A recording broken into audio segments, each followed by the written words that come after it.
Hey guys, what is up? This is Matt. Today it's me once again. Welcome back to another movie review, aka After I Saw. This time it's going to be on Bullet Train.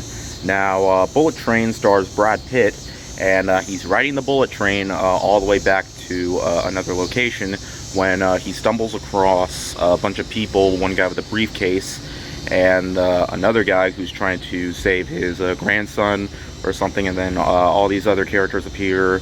Two of them have to be brothers even though they're different races, and the best way I can describe this movie is that if you took Train to Busan, took all the emotion and the zombies out of that film, combined it together with films like Kill Bill or John Wick, then you're pretty much going to get this film.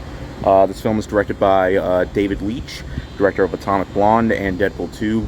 Both I really enjoyed. This movie definitely is not as good as those films, but I can say this was a fine enough film for me to recommend, okay? One thing I would not recommend expecting is a good story, because the story is kind of generic and a little bit messy, in my opinion. Though, I'm not gonna lie, some of the characters I actually did really enjoy, and the movie is pretty comedic.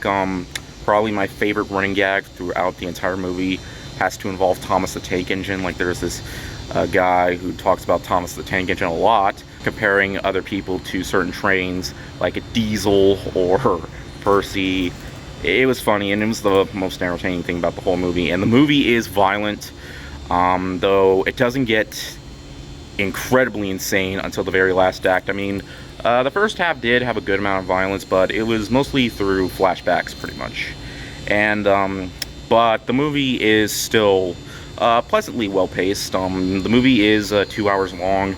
It's basically a 2-hour-long train ride through, you know, people getting the living crap beaten out of them and murder and stuff like that. It has a very colorful cast of characters.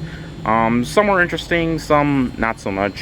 While the story is generic, like I mentioned before, it does have a good amount of characters and a good amount of violence. Like, this movie was way more violent than I thought it would be.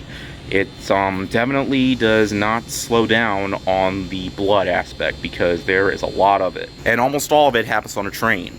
And though, like I mentioned before, some of the violence, at least some of the action, is shown through certain flashbacks that have relevance to, like, there are times where the movie cuts back to, like, a certain time, giving people a glimpse of what, like, better explaining of the scene a little bit better, because sometimes it'll go, like, 47 minutes ago, 10 minutes ago. Also, another thing I found really entertaining about this movie was that creature right there. It kind of plays, like, a somewhat big part, not really, but it's kind of like, you know, it's basically in a Japanese world, so it's determined to have like a Japanese mascot, and a very entertaining one, I must say. Finally, one more thing, this movie, get ready for the very last act, because it's probably the most ridiculous yet most entertaining part. So in the end, guys, I could say Bullet Train, it definitely could have been a lot better with its story, though I did like some of the characters, except for the main villain played by Joey King. I thought she was like, I don't know, she's kind of a cliched villain in my opinion, but hey, almost every other character I really enjoyed seeing. So yeah, I recommend sort of riding this ride, even though it is a little bumpy, but still an entertaining one.